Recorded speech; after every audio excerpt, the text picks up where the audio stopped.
Hello hi అండి, అందరికీ నమస్కారం. My name is Ram. Welcome to CEO TV. ఈరోజు ఇండియన్ షేర్ మార్కెట్ నెగిటివ్ ఇంపాక్ట్లో రన్ అవ్వడానికి గల కారణం ఏంటో చెప్తానండి. చాలామంది అనుకుంటున్నట్టు ఇది ఇరాన్ అమెరికా మధ్య జరుగుతున్న యుద్ధం వల్ల ఇంపాక్ట్ అయిందని అనుకుంటున్నారు. అదొక 20% రీజన్ అయితే 80% reason Reddy's laboratories. Okay. Reddy's ల్యాబొరేటరీస్‌లో జరిగిన చిన్న లోపం వల్ల ఈరోజు రెడ్డిస్ ల్యాబొరేటరీలో చాలామంది షేర్ హోల్డర్స్ వాళ్ళ యొక్క షేర్స్‌నైతే అమ్మేసుకోవడం వల్ల ఈరోజు రెడ్డిస్ ల్యాబొరేటరీస్ నెగెటివ్ ఇంపాక్ట్‌లోకి వెళ్ళడం. దాంతో పాటు దాంతో ఏమి రిలేటెడ్‌గా ఉన్న కన్వ ఫార్మాస్యూటిక్స్ షేర్స్ అన్నీ కూడా నెగెటివ్ ఇంపాక్ట్‌లోకి వెళ్ళిపోవడం వల్ల ఈరోజు టోటల్‌గా షేర్ మార్కెట్‌లో అయితే మాత్రం నెగెటివ్ అయితే బేర్ చేస్తుంది.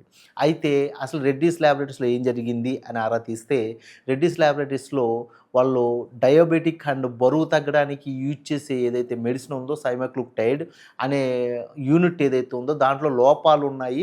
ఆ మెడిసిన్ సరిగ్గా తయారవ్వట్లేదు అంటూ ఏపీఐ ప్రశ్నించడంతో వాళ్ళైతే ఆ యూనిట్‌ని అయితే షట్ డౌన్ చేశారంట. సో, దానివల్ల ఎప్పటికైనా ఈ ఇంపాక్ట్ రెడ్డిస్‌లో ఉంటుంది అనేసి చాలామంది ఇన్వెస్టర్స్ లేకపోతే షేర్లు హోల్డ్ చేసే వ్యక్తులు ఎవరైతే ఉన్నారో వాళ్ళందరూ కూడా ఇప్పుడు లాభాల్లో ఉంది కాబట్టి ఇది అమ్ముకుని వెళ్ళిపోతాం అనేసి రూ.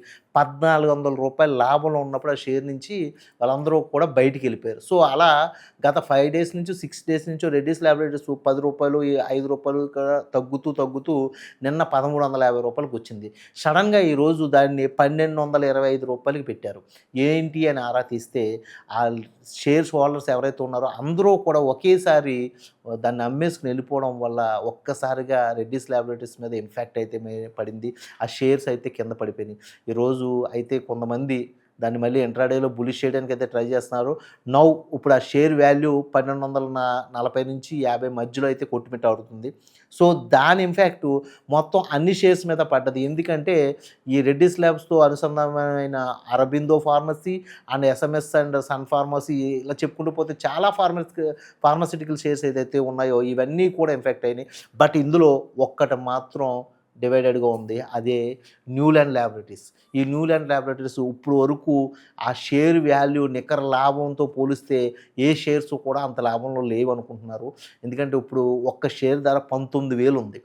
సో, ఆ షేర్ కొనాలన్నా కూడా చాలా కష్టం. అండ్ అది ఇంకొక విషయం చెప్పాలి, అది పెన్నీ స్టాక్. సో, దానివల్ల ఏమవుతుందంటే ఇప్పుడు ఆ పెన్నీ స్టాక్‌ని కొనడానికి చాలామంది ఇన్వెస్టర్స్ ముందుకు రారు. బట్ ఆ షేర్ వాల్యూ మాత్రం చాలా ఎక్కువ ధరలో ఉంది. మరి ఎవరైనా సరే ఫ్యూచర్‌లో అది ఇంకా ఎదుగుతది అనుకుని ఇన్వెస్ట్ చేసేవాళ్ళు ఉంటే మాత్రం న్యూలాండ్ ల్యాబొరేటరీస్ ఇన్వెస్ట్ చేసుకోండి. అలాగే ఇప్పుడున్న ఇంపాక్ట్ వల్ల రెడ్డిస్ ల్యాబొరేటరీలో గానీ లేకపోతే ఫార్మాస్యూటికల్ షేర్స్‌లో ఎవరైనా ఇన్వెస్ట్ చేసుకోవాలనుకుంటే ఇది మంచి తరుణం. బట్ రెడ్డిస్ ల్యాబ్ అయితే మాత్రం 1,240 కూడా ఒక మంచి రేట్‌లో వచ్చినట్టే. కానీ నాకు అనిపించిందేంటంటే రెడ్డిస్ ల్యాబొరేటరీస్ షేరు రూ.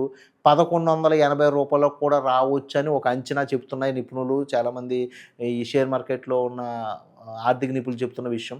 మరి దాన్ని బట్టి మీరు ఏదైనా రెడ్డిస్ ల్యాబ్‌లో ఇన్వెస్ట్ చేసుకోవాలనుకుంటే ఇంకొన్ని రోజులు ఆగితే మంచిదని నా ఉద్దేశం. అలాగే ఫార్మాస్యూటికల్ షేర్స్‌లో అన్ని లాభాలు ఉన్నాయి. కాపోతే ఈ రెడ్డిస్‌తో లింక్ అయ్యి ఉన్నారు కాబట్టి వాళ్ళు ఒక్కొక్కళ్ళు రూ. 30, రూ. 50 చొప్పున పడేశారు. అదేం పెద్ద ఇంపాక్ట్ కాదు. మళ్ళీ వాళ్ళు రీగ్రోత్ అవుతారు. ఎవరికైనా ఇంట్రెస్ట్ ఉంటే కనవ షేర్స్‌లో కూడా ఇన్వెస్ట్ చేసుకోండి. బట్ రెడ్డిస్‌లో ఇన్వెస్ట్ చేసుకుంటే మాత్రం ఇంకో మంచి లాభాలు చూస్తారనేసి ఈ వీడియో ద్వారా మీకు చెప్పదలుచుకున్నాను. అలాగే ఈ ఇంపాక్ట్ కనవానిట్ల మీద ఉంది. రిలయన్స్ రూ. 300 అది రూ. 1,300 అయితే మాత్రం ఉంది. ఇంకా రిలయన్స్ పడుతుందని అంటున్నారు. రూ. 1,250 కూడా వస్తుందంటున్నారు. బట్ రిలయన్స్ అనేది జియో పాలిటిక్స్‌తో ముడిపడి ఉంది కాబట్టి రిలయన్స్ అయితే మాత్రం గత 2 నెలల నుంచి కూడా ఆ షేర్ వాల్యూ బేర్ అయి ఉంది.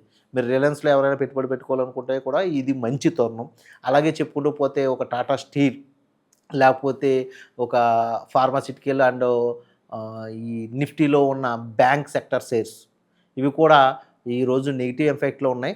బట్ ఇవి నెగెటివ్ ఇంపాక్ట్‌లో ఉన్నా గానీ ఒక సామాన్యుడు కొనుక్కునేంత మాత్రం మాధ్యమాల్లో అయితే లేవు. అయితే మీకు టాటా స్టీల్‌కొచ్చేసేటప్పటికి ఇది ఓవరాల్‌గా ఈ ఇయర్‌లో ఐఎన్‌డిఏ రూ. 221 దాకా చూసి ఇప్పుడు రూ. 190 దాకా వచ్చింది. బట్ టాటా స్టీల్‌లో ఎవరైనా పెట్టుబడి పెట్టుకోవాలనుకుంటే 150 బిలో పెట్టుకోండి గానీ 150 హైలో పెట్టుకుంటే ఇప్పుడప్పుడే అదేమీ పెద్ద ఇంపాక్ట్ అయితే చూపించదు. 190 నుంచి 200 మధ్యలో ఇంకొక 6 నెలలైతే మాత్రం అది బుల్లిష్ అండ్ బేరిష్ చేయొచ్చనేసి నిపుణులు చెప్తున్న విషయం. ఇలా ఇంకా చాలా షేర్స్ ఉన్నాయి.